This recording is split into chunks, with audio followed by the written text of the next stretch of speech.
The phone number here, if you want to call, and it's Friday, so we're a little looser with phone calls, is 877-97-ERIC, 877-973-7425. I gotta make a confession to y'all. So there's this coffee machine. I've been thinking of getting this coffee machine for a while, and it's way more expensive than I should ever get a coffee machine. And I just decided, there's a company you can order it from and see if it's just. So I decided to see if I would qualify for the 4 Easy Payment. It did not say, I promise it didn't say that if the qualification goes through, they automatically bill you and ship you the coffee machine, and it showed up. I just thought, I'll try it. I'm kind of glad I did get back. I'm going to have to actually pay them a restocking fee, and so they're going to cost me money now. If I just loaded it up and shipped it back, I wouldn't. But I think I like my coffee pot where that it grinds the beans for me. I'm just not super into espresso. I'm drinking an Americano, which is like a watered down espresso. And my goodness, I think I'm having a heart attack. I have so much caffeine in me right now. I didn't mean to. It's normally my third cup of coffee. I have this great now. I have this Yeti tumbler. It's the Erick Erickson Show Yeti tumbler. It's like a 20 ounce, and I fill it up with just coffee. But now I filled it up with espresso. Okay. I'm sorry. I just needed to share. My head is throbbing. This is insane. All right. I'm going to go back to the phones here. I'm going to go back to the phones to Jerry. Welcome to the program, Jerry. Hey, thanks, Eric. Thanks for taking my call. Hey, I have an observation for you, and I want to get your thoughts. And this drove Rush crazy all the time when it came to the left and leadership on the right, that the right always wanted to reach out across the aisle and try to work with these people. And Rush would always say, no, these people need to be defeated. And my observation is, do you think that what? There is no negotiation with these people. If their end game is to tear down the entire system to make this country great, there's no wiggle room in there. So these people need to be defeated. It's like dealing with Iran. If Iran's ultimate goal is to wipe Israel off the face of the map, there's no wiggle room there either. Iran needs to be defeated. Is that false hope, or am I just seeing this percolate with the school board meetings going on in these different counties, and people are finally realizing, you know what, enough's enough. You people do need to be defeated. Oh, listen, I think that these people absolutely need to be defeated. The critical race theorists out there and the like, absolutely. I mean, I see JD Vance on Twitter right now saying it is ridiculous that the military wants our men and women in uniform to read the woke critical theory books when they know darn well who the people are most likely to sign up for the military are Southern conservative white people. And so you're going to get them in the military and tell them they're all a bunch of racists and the country's systemically racist? Maybe they need to read books on how not to lose a war. 30. There are compromises that can be had in politics, and you do have to compromise to some degree in politics. But at this point, it seems like every major issue in this country has been solved, and now we're all squabbling over minor insignificant things, and the left has latched on to the latest idea 15. Of let's make people hate this country and try to tear it down, and it's very unfortunate. You got to try to find 10. common ground and love your neighbor, but it makes it really hard to do.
TGIF. Yes, it is TGIF. It is Friday. I hope the weather's beautiful where you are and whatever part of the country you're in. It is Erick Erickson here from my flagship station, WSB in Hotland. It is hot and muggy in Atlanta.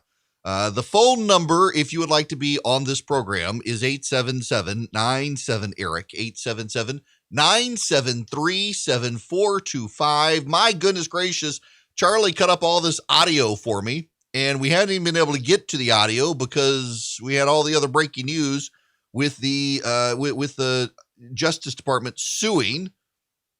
I want to get to some of this, but I also want to spend some time with your phone calls. However, I want to pose a theory to you. This is my own personal theory. It's not a conspiracy theory. It's just a theory. Joe Biden, at this point, is the only person who can hold the Democratic Party together. Everyone talks about the Republican Party crack up under Donald Trump. The Democrats are cracking up as well. It's like a sinkhole. It forms under the ground, and only at the end does it absolutely collapse, and you realize there's a big hole that's been formed there.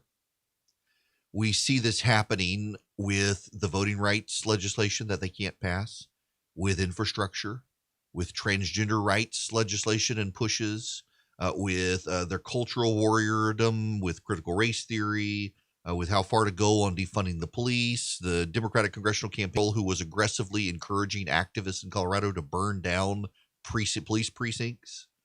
They're having a real hard time keeping it together, and Biden is the only guy who can do it because he won. He was the guy who could beat Trump. He may have been the only Democrat who could have beaten Trump. And Biden has a problem. His vice president is a terrible political candidate.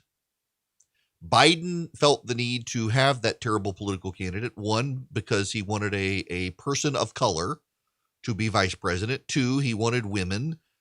Three, he really felt like it could bridge some divides within the party, that Kamala Harris was not alienating to the Democratic establishment, nor was she alienating to the progressive base that he needed. So she's alienating to a lot of people, but not them. But Harris actually is a terrible nominee. Harris is headed to the border. The problem is Kamala Harris is headed to not the border where there's a problem. She's headed to El Paso, Texas, 1,000 miles from the Rio Grande Valley where the border problems are. She's not even going to look at the border. She's going to a detention facility. She's only doing it for about an hour, and then she's flying to Los Angeles. The real purpose of this trip is she's going to LA for the weekend and figured she'd make a showy stop. It's not going over well with key Democrats, including people like Henry Cuellar, a Democrat of Texas who is highly respected within the Democratic Party. How much of Joe Biden suing Georgia is about undermining Stacey Abrams? How much of Joe Biden suing Georgia is about undermining Stacey Abrams? It certainly helps Brian Kemp. But if Joe Biden doesn't run in 2024, he'd be over 80 years old. Kamala Harris should be the heir apparent, but given just how badly she's performing, clearly it makes her vulnerable. Abrams is highly ambitious. If Abrams were to beat Brian Kemp in 2022, she would be a natural challenger to Kamala Harris of California, who can win progressive enclaves like California, but can't necessarily win places like Georgia. Maybe Abrams would be the running mate, but I doubt you want two women on the ticket. And I'm sure the Democrats who are so obsessed with identity politics, it's the Democrats themselves who are like, can we have two black women on the ticket? Maybe we could have two white men, but should we have two black women? And of course, that fight in and of itself will cause the Democrats to fracture. But Abrams, if she were to beat Brian Kemp, would have a claim on winning a swing state, winning in the South. She could challenge Kamala Harris. She would actually be the contender to challenge Kamala Harris if she were to win in 2022. So how much of Biden, and by the way, there's no love lost there. Remember when Biden came out to run, One of the things Biden did was he tried to reach out to Stacey Abrams and make a plausible suggestion that maybe, Stacey, you should run with me and be my vice president. And Stacey Abrams threw him under the bus. It was an embarrassing spectacle out of the gate for the Biden administration, for the Biden term. And the people who were involved with that decision on the Biden camp, they're now in charge of the White House. So there's not a lot of love lost between Biden and Stacey Abrams. Pay attention to just how much and how often the Biden administration talks up Keisha Crimeway Bottoms. You never hear the Biden administration talk about Stacey Abrams. You hear them talk about Keisha Crimeway Bottoms. They wanted Keisha Crimeway to be an ambassador or in the administration. Man, I bet now she's regretting she said no. The mayor of Atlanta is not running for re-election in Atlanta because she sparked a crime wave by firing a bunch of police officers and prosecuting a couple. And so they've all quit. She blames Republicans for opening states too soon. But the Biden administration and Joe Biden himself, they love Keisha Crimeway Bottoms. They love her. You never hear him talk about Stacey Abrams. You never do. Kamala Harris, the Democratic nominee in 2024, could be challenged by Governor Abrams of Georgia. You've got Donald Trump doing everything he can to make sure Georgia gets Stacey Abrams as governor by trying to disrupt Brian Kemp, who's actually a popular Republican governor of the state outside of Team Trump. Makes it more likely. So the Biden administration needs to build up Brian Kemp to stop Stacey Abrams. The Biden administration needs to undercut Stacey Abrams. So the Biden administration, again, I'm talking out loud here. I have no organized, no vision of a master plan or anything, but just follow along with me here. The Biden administration could have sued Georgia right after they passed their law. The Biden administration could have sued Georgia a week ago. Instead, what happens? Stacey Abrams sues Georgia. And then Stacey Abrams comes out and agrees with Joe Manchin's compromise plan on voting rights. Joe Manchin's compromise plan on voting rights embraces Georgia's plan.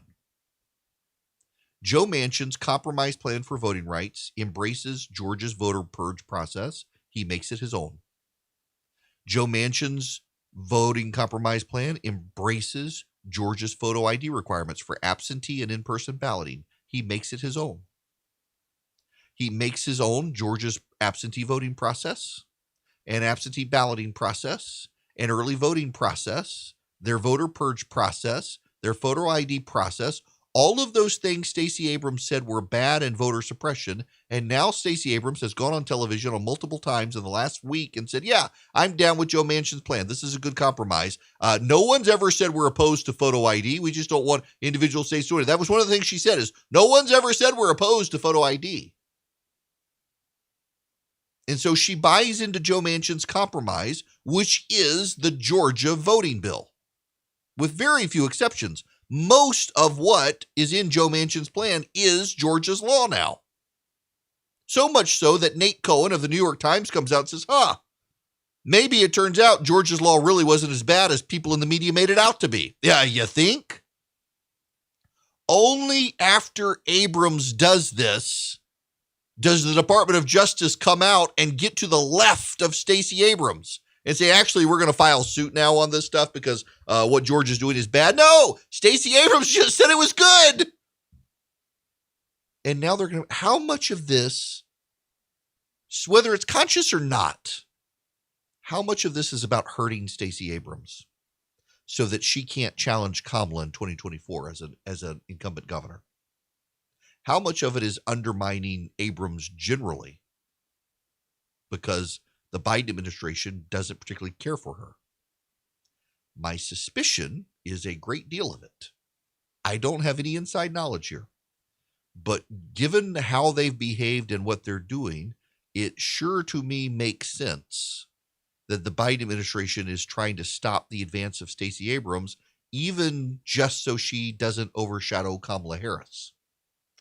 Something to think about. Now, let us go to the phones.